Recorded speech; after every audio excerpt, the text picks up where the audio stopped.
तुम्हारी बेटी जवान हो चुकी है और तुम ऐसी आवारा औरतों से मिलते हो। अगर कल को ऐसी वैसी कोई बात होगी ना तो वो अपनी माँ के सामने सारी सिचुएशन से अपने आप को लाताल्लुक जाहिर करेगा और सारी मुसीबतें हमारे गले पड़ जाएंगी। लगभग सारी औरतें एक ही तरह की होती हैं,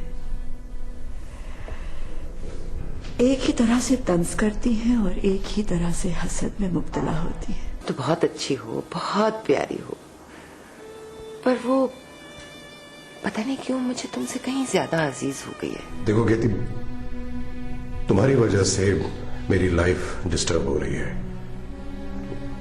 मेरी बीवी, मेरे बच्चे डिस्टर्ब हो रहे हैं, निग्लेक्ट हो रहे हैं।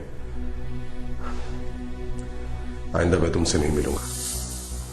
बहुत अरसे से नहीं जानती हूँ मैं आपको, फिर भी आपके बदलते हुए मूड की पल पल खबर रहती है मुझे। बहुत दिल चाह रहा है कि ये खबर अम्मी को भी सुनाऊं, मगर वो तो बिल्कुल भी अपने हवासों में नहीं है। क्यों करते हो ऐसी दिल दुखाने वाली बातें? क्यों?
अम्मा, आप यहां क्यों पड़ी हुई हैं? मुझे बिल्कुल अच्छा नहीं लगता। आप अपने कमरे में थी तो एक लाइफ थी आपकी। यहां पर ऐसा लगता है जैसे आप किसी प्लेटफॉर्म पे बैठी हुई हैं। मुझे अच्छा लगता है यहाँ बेटा। बस बस रहने दें आप अम्मा, कोई अच्छा बच्चा नहीं लगता। मैं अशरफ को भेजता हूं, आपका ये सामान वगैरह उठा के आपके कमरे में पहुंचाए। आप दवाइयां तो ले रही हैं ना अम्मा? आप कुछ परेशान हैं? नहीं तो तुम्हारे अब्बा तो खैरियत से है ना? आपकी अब्बा से बात नहीं होती? वो मुझसे नाराज है शायद, काफी अरसे से बात नहीं हुई। क्या? मैं अभी बात करवाता हूं आपकी। नहीं यूसुफ, रहने दो। तुम तो उनके मिजाज से वाकिफ हो। जब वो गुस्से में होते तो किसी की भी नहीं सुनते।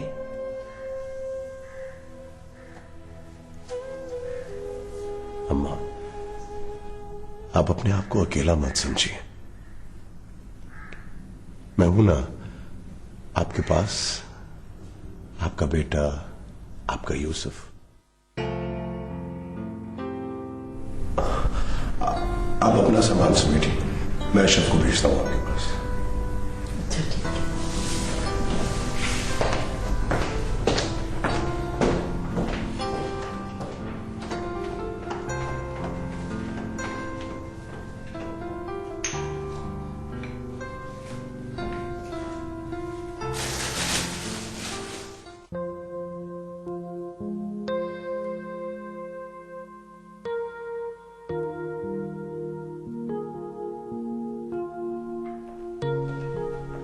ये अशरफ कहाँ है? भेजा उसे किसी काम से। खैरियत? वैसे ही पूछ रहा था। ये तुम्हारे चेहरे पर हर वक्त मशकूकपन क्यों नाचता रहता है? ऐसे लगता है जैसे हर वक्त कुछ ना कुछ गड़बड़ करने की प्लानिंग कर रहे हो तुम। ये तुम हर वक्त मेरे साथ इतनी खाइफ क्यों रहती हो? मर्दों पर एतबार करने में एक उम्र लग जाती है। मैं बड़ी मुतमईन थी तुम्हारे मामले में, मगर मुझे क्या पता था उम्र के इस हिस्से में तुम ये कारनामा करोगे। मिलते तो होगे अब भी उससे। वैसे यूसुफ, बड़े मक्कार और घुन्ने हो तुम। शामत तो बेचारी औरत की आती है जो तुम जैसे मर्दों से तलाक ले ले तो भी मुसीबत, और ना ले तो हर रोज एक नए इम्तिहान से गुजरती है। अब ऐसे मस्कीन बनकर बेवाओं की तरह क्या देख रहे हो मुझे? सब किया धरा तुम्हारा है। बच्चे जवान हो गए, उनकी फिक्रें सर पर सवार हो गई, समझी कि चलो बेड़ा पार हो गया। मगर मुझे क्या पता था कि आजकल के जवानों से ज्यादा तुम बुढ़ों को मस्तियां सूझती हैं। अम्मा इतनी मफलूकुल हाली में बाहर पड़ी हैं। ठीक है कि वो अपनी मर्जी से वहां बैठी हुई है, मगर अच्छा नहीं लगता। मैंने तो उस कमरे के लिए नए फर्नीचर का ऑर्डर भी दे दिया। चलो ये तो अच्छा किया तुमने। अशरफ आए तो उसको कहना कि अम्मा का सामान जो है वो कमरे में शिफ्ट करवा दे। एक्सक्यूज मी मिस्टर यूसुफ, ये आप मिनिस्टर्स की तरह ऑर्डर देकर कहां जा रहे हैं? ये सामान आपकी अम्मा के लिए नहीं आ रहा। मैं उस रूम को गेस्ट रूम बना रही हूं। गॉड से तहमीना, अम्मा जहां पड़ी हुई है वो बहुत ओपन एरिया है। गर्मियों में तो चलो ठीक है, मगर सर्दियों में ट्राई टू अंडरस्टैंड। ये घर मेरा है यूसुफ साहब। जिस बिजनेस से आप जुड़े हुए हैं ना, वो मेरे बाप और भाइयों का है। ये मेरे भाइयों का बड़ापन है कि उन्होंने आपको सारे इख्तियारात सौंप दिए। मगर ये मत भूलना कि तुम्हारे दोनों हाथ आज भी खाली हैं। मैंने जो फैसला कर लिया वो आखिरी और हतमी है। अपनी मां से कहो कि वो गुजारा करना सीखें। उनके तबके की औरतें वैसे भी मसाइब ज़दा जिंदगी गुजारने की आदी होती हैं। और हां मिस्टर यूसुफ, ये रवैया अख्तियार करने पर मुझे आपने ही मजबूर किया है, समझे आप?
मैंने तो अपना सारा सामान समेट लिया बेटे।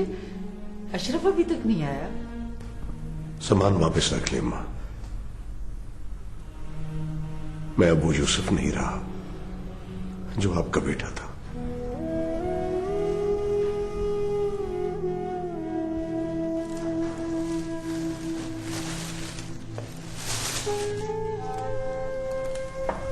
मैं तो बस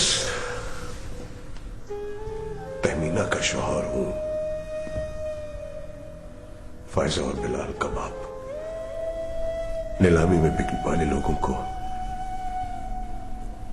बहुत बाद में अपनी नीलामी के दुख का एहसास होता है मां।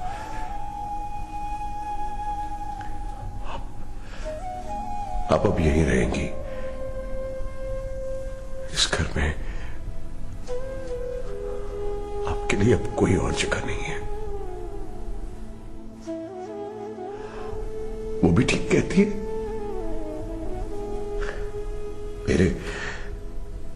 मेरे हाथ तो खाली हैं। तुम इतने अफसरदा क्यों हो रहे हो?